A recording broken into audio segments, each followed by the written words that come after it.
Why don't we begin?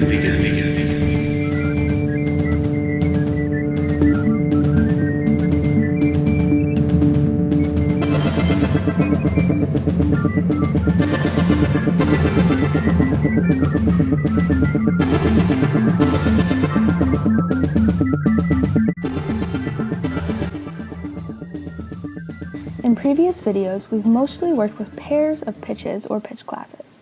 Going forward, we will consider chords, scales, and other objects with more than 2 notes. To start off, a couple quick definitions. A group of pitches or pitch classes are called sets, and they're written in curly brackets.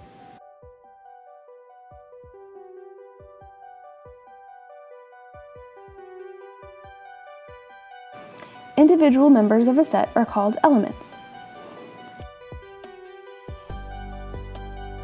A set may be named by the number of elements it contains or its cardinality. Here you can see a set with 6 elements is called a hexachord, for example.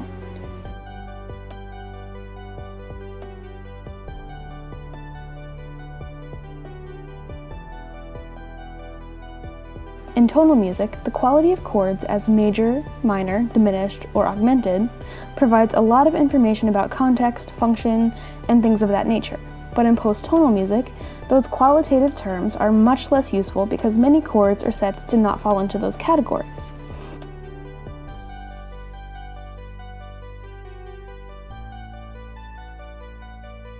Instead, we convey information about the character of a given set numerically by considering its interval class content and using that to generate interval class vectors.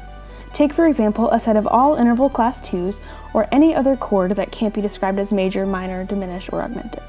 If you have a piano handy, take a moment to pause the video and play these 2 examples as written and as chords to listen for the different qualities. Before we talk about how to determine the interval class content, or interval vector, there are 4 things to keep in mind. 1. We only need the distinct pitch classes. 2. We must convert any pitch sets to pitch class sets. 3. Always reduce intervals to interval classes, which are between 0 and 6. 4. Unisons won't be counted.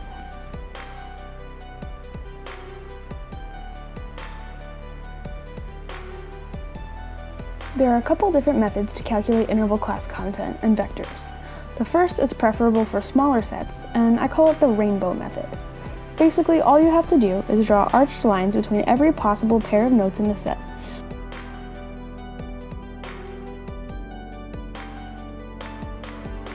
Calculate the interval class for each pair, add up the total occurrences for each interval class from 1 to 6, and list them in the vector format. Take the trichord 4, 5, 8. The order of elements does not matter, since it does not change the possible pairs of pitch classes. You can do this with integers or staff notation. In this example, there are only 3 pairs between 4 and 5, 5 and 8, and 8 and 4, which are interval classes 1, 3, and 4 respectively. That list of interval classes is the interval class content. To turn this information into the interval vector, start with a 2-row chart like this.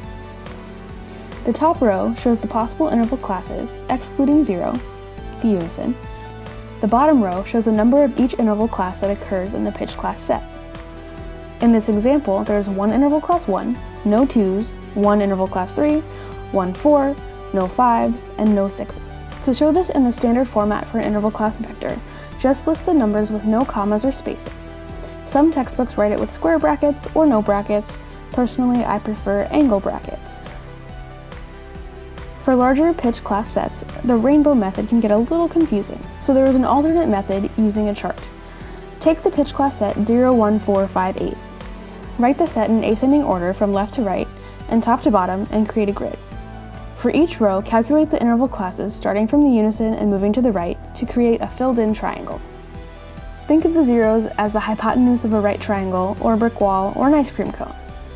If you're like me, I always end up filling up the whole chart, then splitting it in half after the fact, so choose a trick that helps you remember to only count one side. In this example, you can see there are significantly more interval classes than with the trichord. Fortunately, generating the interval class vector uses the same method. Just like before, start with the 2-row chart, fill in the number of times each interval class occurs, and simplify it to show just the vector.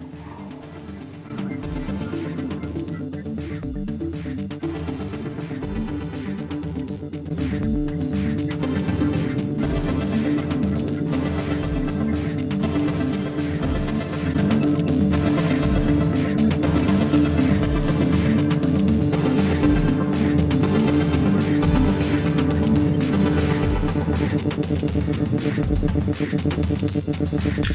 was